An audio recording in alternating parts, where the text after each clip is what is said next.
Potter. Scottie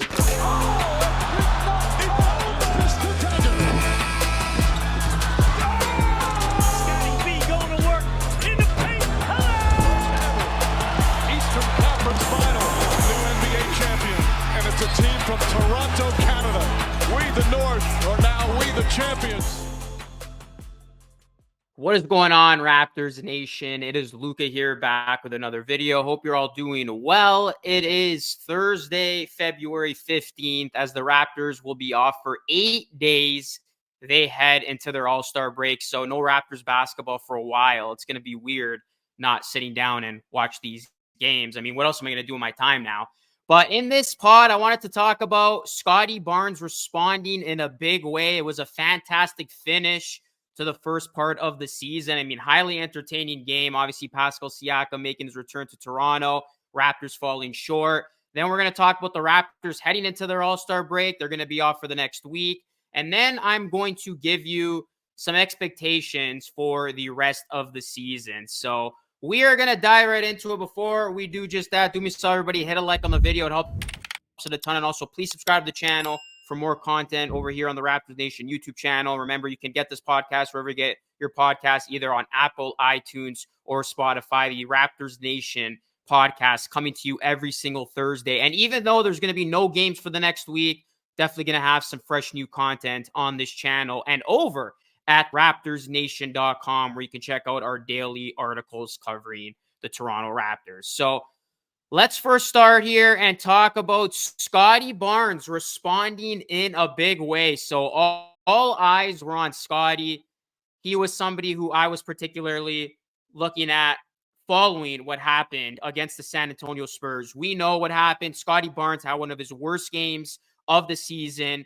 And then to make matters worse, he left the bench with a couple seconds left while the game was still going on. It was speculated if the Raptors were going to discipline him, similar to how the team disciplined former Raptor Pascal Siakam when a similar incident happened in 2019-2020. But Darko basically chalked it up as a misunderstanding. Scottie admitted it wasn't a good look, and both sides putting it to rest. So I did a video on that, talking about Scottie and talking about how he's got to be more mature in those situations. Obviously, we've seen it time and time where Scottie lets his emotions get the best of him, and instead of just forgetting about it and continuing with his game, he lets it affect him, whether it's him arguing a call, not getting back on defense, or just his whole demeanor being off. We've seen the growing pains of Scottie Barnes adjusting to this new role and really just living life in the NBA as a top player. Things are not always going to go your way. So I said that I wanted to see how Scottie Barnes was going to respond from that. He had the off night.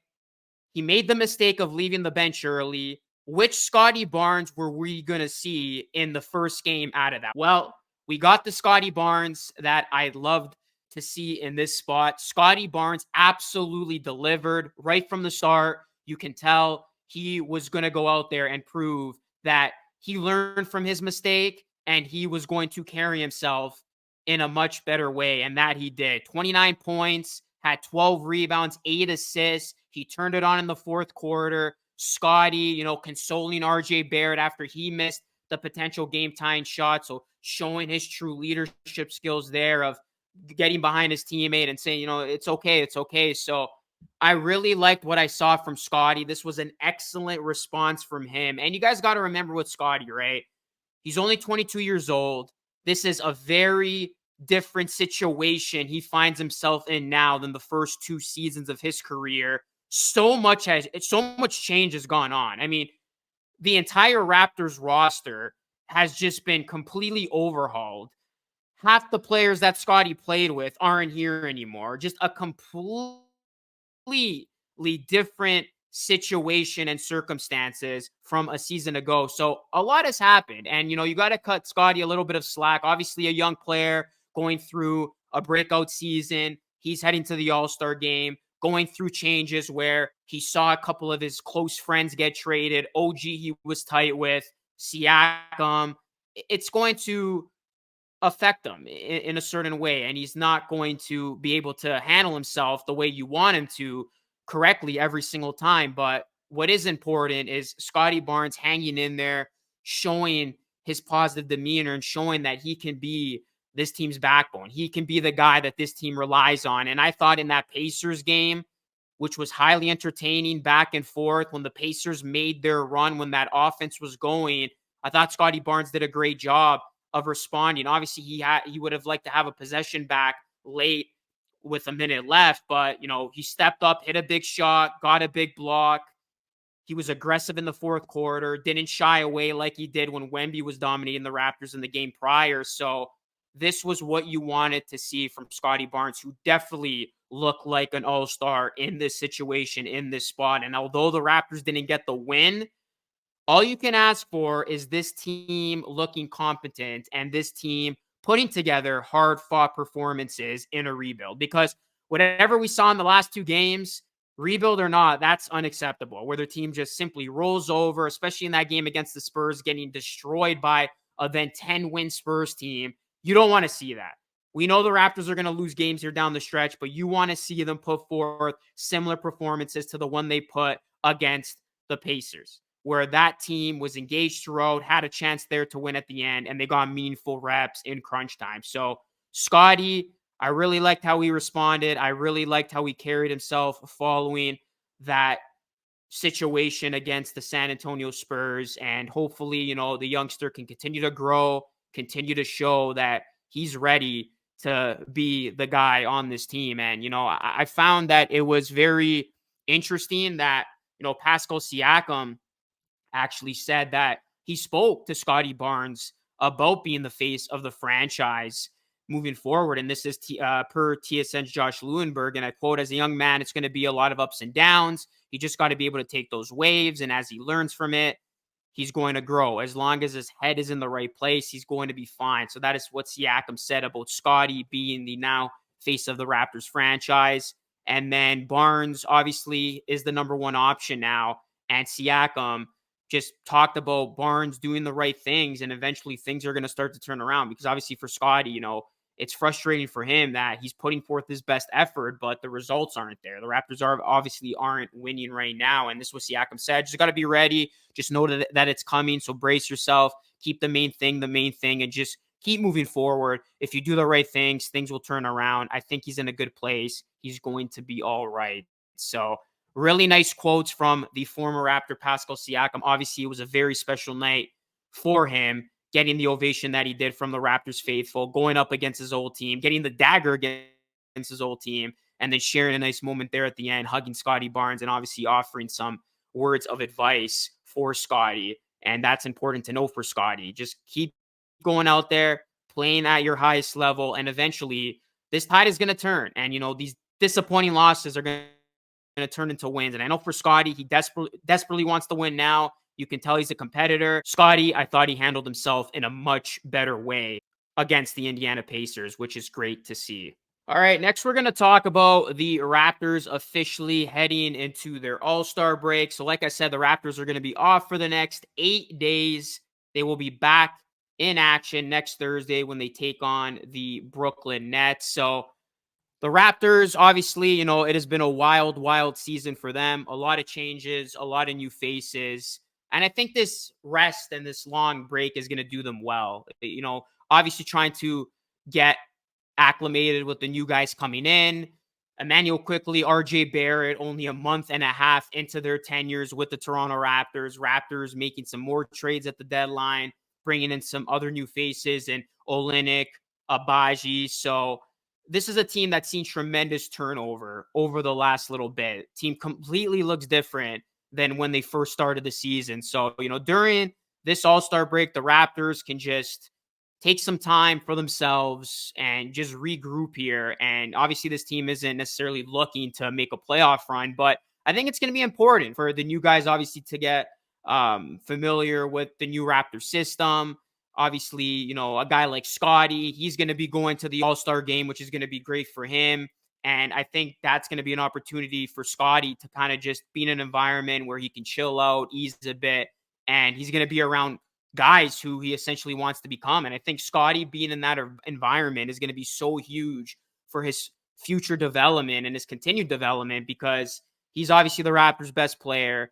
And, him being at that All-Star game where he's going to be around some of the biggest names in the league, superstar type players, I think it's just going to rub off Scottie in such a good way. And he can really learn from those guys and see how they conduct themselves and take some parts from those guys and apply it to his game and just how he can conduct himself on and off the court. So I think it's going to be great for the Raptors overall, just, for the current team to get that break, to regroup for the final stretch here, and for Scottie to have a little bit of fun and really just represent the Raptors in a great way at the All-Star game. And again, it's great to see Scottie at the All-Star game. Definitely deserves it. If somebody tells you doesn't, I beg to differ big time, because Scottie, he put up the numbers. Obviously, the results were in there in terms of the wins, but his numbers have been there. And especially in his last couple of outings, the one that he had against Cleveland and then this one he had against Indiana, Scottie Barnes, he deserves to be in that All-Star game, and it's going to be great to see him playing in that game. So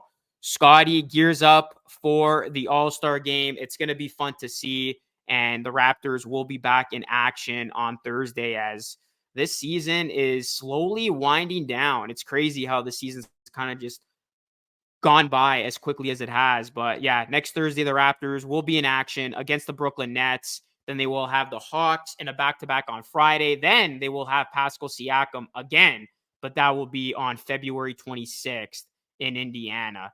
So the Raptors going to see Siakam coming out of that break. By the way, Siakam did not make the All-Star game as Indiana's lone representative for the All-Star game, which, by the way, the game is in Indiana, will be Tyrese Halliburton.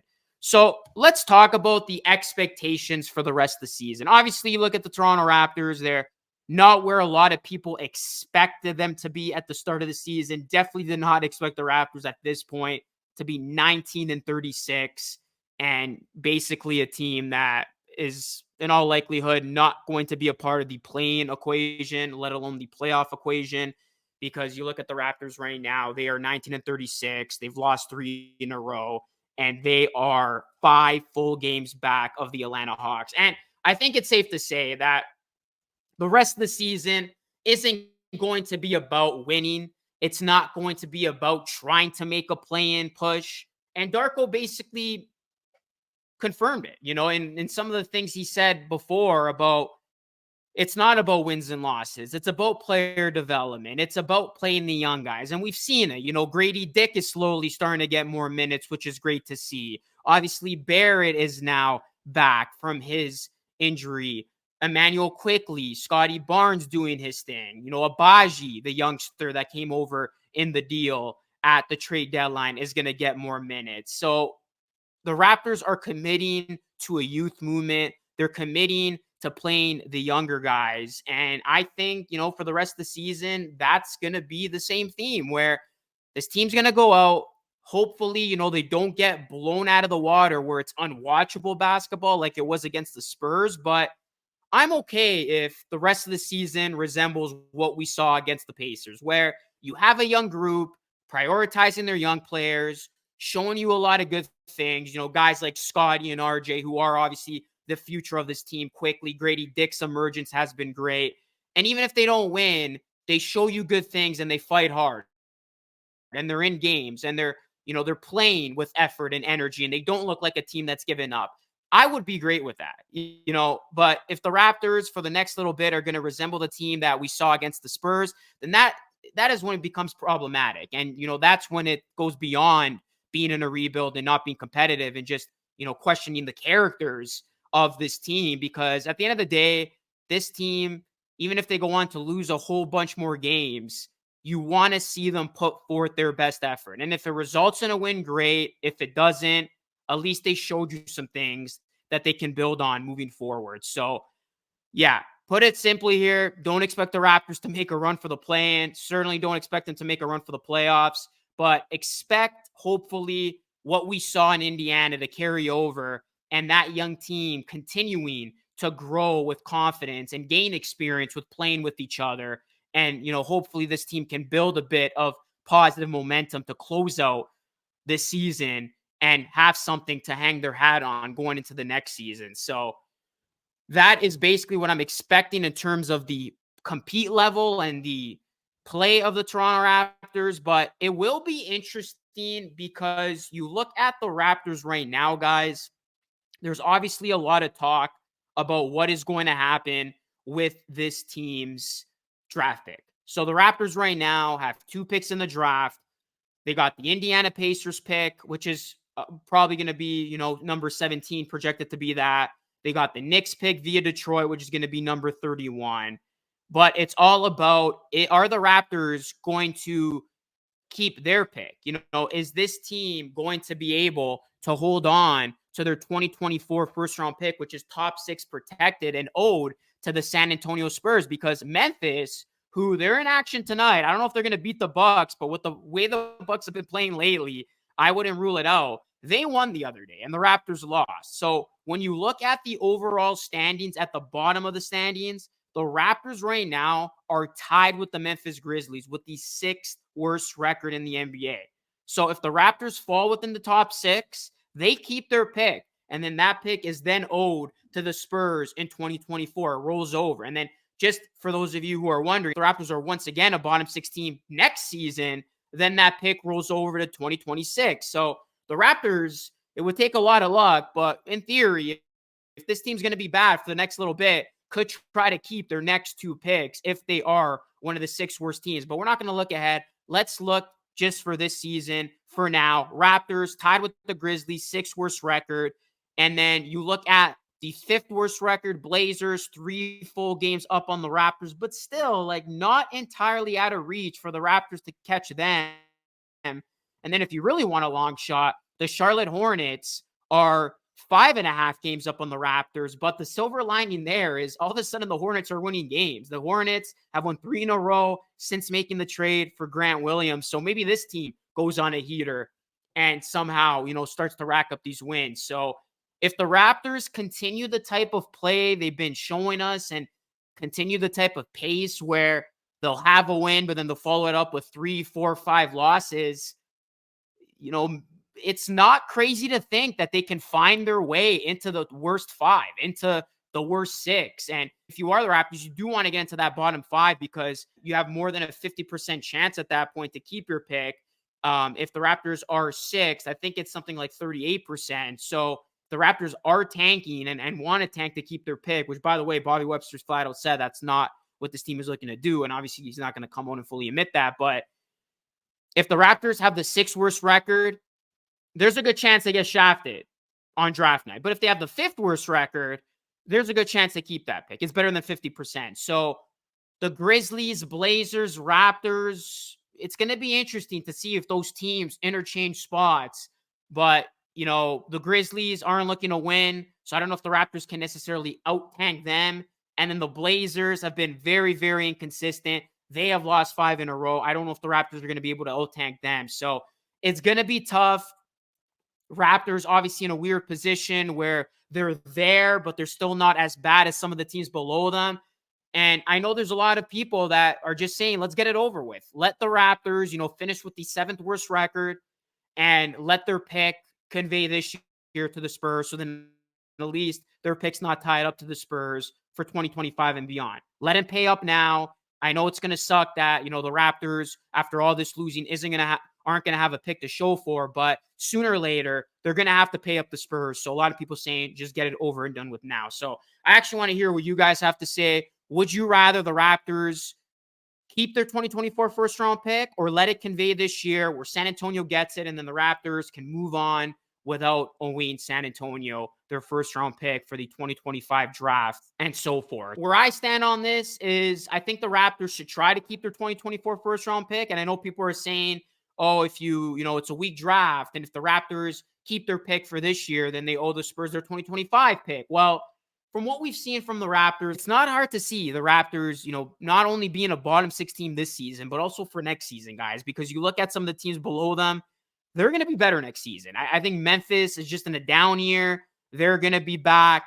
I think the Spurs are going to be much better next season. So there is a world where the Raptors not only could finish in the bottom 6 this season, but also in the bottom 6, bottom 5 next season. And they could keep their pick as well in that way more coveted 2025 NBA draft. And then if that happens, then they owe their 2026 first round pick, which again is top 6 protected to the Spurs. And then if the Raptors somehow bottom out again in that season, then the Raptors would owe 2 second-round picks to the Spurs. So there are ways out of this. There is a world where the Raptors can just be very bad for the next little bit and keep their picks. But I know a lot of people want to see the Raptors back on their feet and back in a place where they are playing meaningful basketball. So again, it's just one of those subjective things. Part of the fan base want the Raptors to try to keep their 2024 first-round pick. The other side just want the Raptors to get over with this and just give the pick this season to the Spurs and then don't owe San Antonio nothing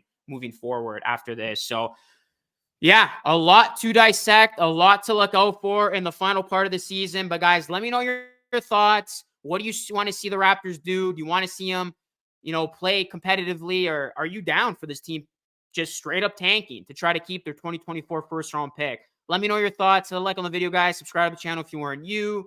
Once again, thank you for tuning into the Raptors Nation podcast on YouTube or wherever you get your podcast. That is it for me. This is Luca signing off. Thank you so much for watching. Until next time, stay safe.